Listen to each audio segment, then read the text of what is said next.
Shalom dan selamat pagi jemaat Tuhan yang saya kasihi di dalam nama Tuhan kita Yesus Kristus. Kita bersyukur kepada Tuhan karena sehingga pada saat ini kita masih diberikan kesempatan untuk menikmati napas kehidupan. Pada hari ini saya sangat rindu membawa kita belajar firman Tuhan yang terdapat di dalam Ayub 19 ayat 23 hingga 29. Saya ulang sekali lagi di dalam Ayub 19 ayat 23 hingga 29. Demikian bunyi firman Tuhan. Kiranya perkataanku ditulis, dicatat dalam kitab, terpahat dengan besi pengukir dan timah pada gunung batu untuk selama-lamanya. Tetapi aku tahu penebusku hidup, dan akhirnya ia akan bangkit di atas debu. Juga sesudah kulit tubuhku sangat rusak, tanpa dagingku pun aku akan melihat Allah, yang aku sendiri akan memihak kepadaku. Mataku sendiri menyaksikannya, dan bukan orang lain. Hati sanubariku merana karena rindu. Kalau kamu berkata, kami akan menuntut dia dan mendapatkan padanya sebab perkaranya, takutlah kepada pedang, karena kegeraman mendatangkan hukuman pedang, agar kamu tahu bahwa ada pengadilan. Di dalam teks ini adalah jawaban percakapan Ayub dengan ketiga sahabatnya yang seakan-akan bertindak menjadi Allah di atas penderitaan yang ia alami. Melalui teks firman Tuhan yang kita baca sebentar tadi, saya akan membawa kita belajar satu tema, yaitu mempertahankan hati nurani yang bersih. Saya ulang sekali lagi, mempertahankan hati nurani yang bersih.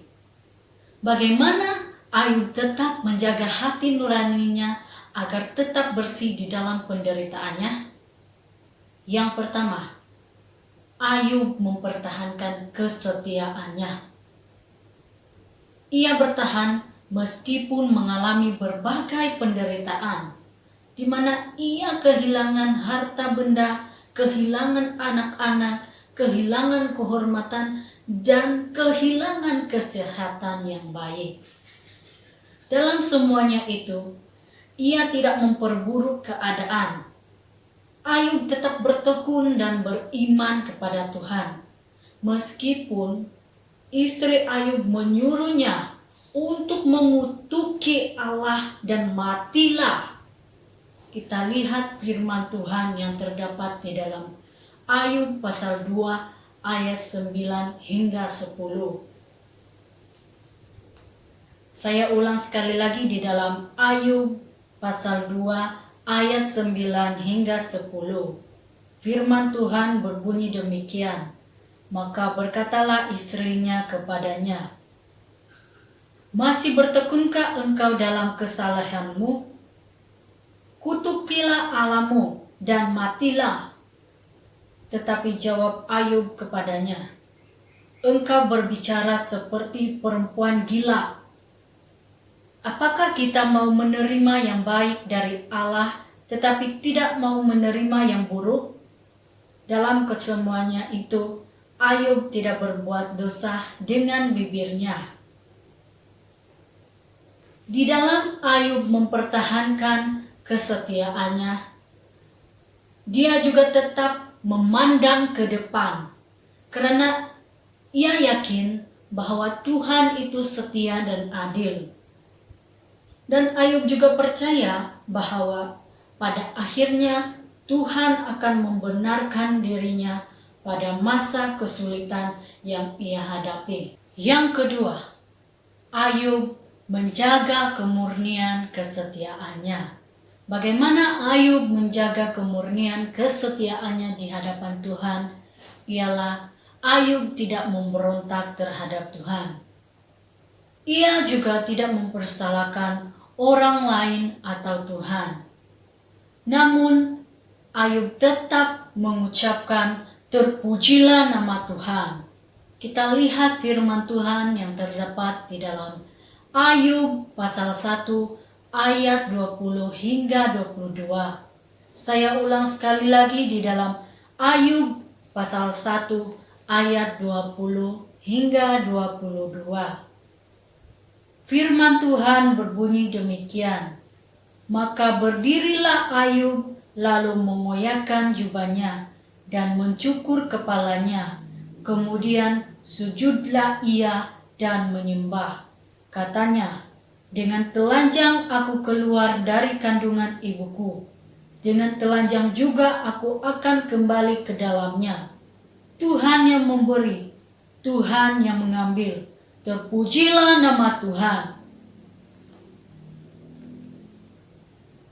Di dalam Ayub menjaga kemurnian kesetiaannya, Ayub juga memiliki kesediaan untuk mengampuni.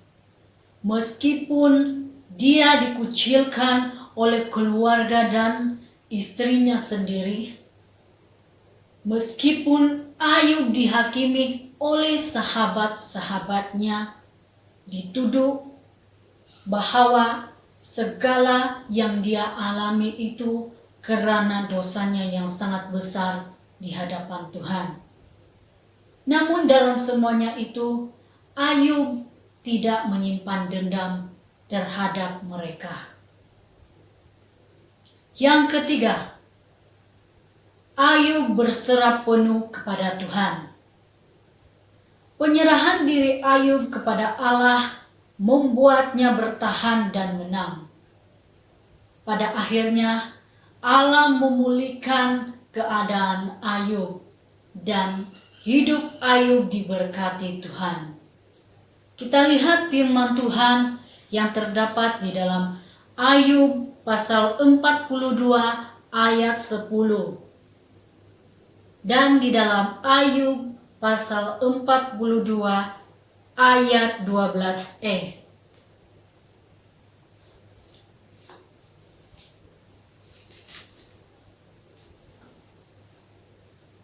Saya ulang sekali lagi di dalam Ayub 42 ayat 10 dan di dalam Ayub pasal 10 ayat 12e. Firman Tuhan berbunyi demikian. Lalu Tuhan memulihkan keadaan Ayub setelah ia meminta doa untuk sahabat-sahabatnya, dan Tuhan memberikan kepada Ayub 2 kali lipat dari segala kepunyaannya dahulu. Tuhan memberkati Ayub dalam hidupnya yang selanjutnya lebih daripada dalam hidupnya yang dahulu. Jemaat Tuhan yang saya kasihi, Ayub adalah teladan bagi orang-orang yang mau belajar tentang kebahagiaan dan penderitaan. Kita lihat firman Tuhan yang terdapat di dalam Yakobus pasal 5 ayat 11. Saya ulang sekali lagi di dalam Yakobus pasal 5 ayat 11. Firman Tuhan berbunyi demikian. Sesungguhnya kami menyebut mereka berbahagia, yaitu mereka yang telah bertekun. Kamu telah mendengar tentang ketekunan Ayub, dan kamu telah tahu apa yang pada akhirnya disediakan Tuhan baginya. Karena Tuhan Maha Penyayang dan penuh belas kasihan. Berbalik kepada kehidupan kita sebagai orang yang percaya kepada Tuhan. Bagaimana dengan kehidupan kita selama ini ketika kita mengalami berbagai penderitaan di dalam kehidupan kita? Apakah kita tetap mempertahankan hati nurani kita yang bersih di hadapan Tuhan?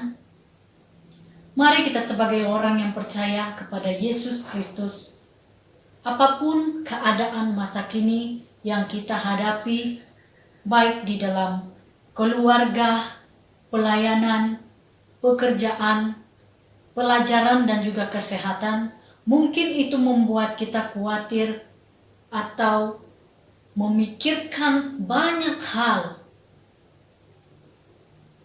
Mari tetaplah kita mempertahankan hati nurani kita yang bersih di hadapan Tuhan.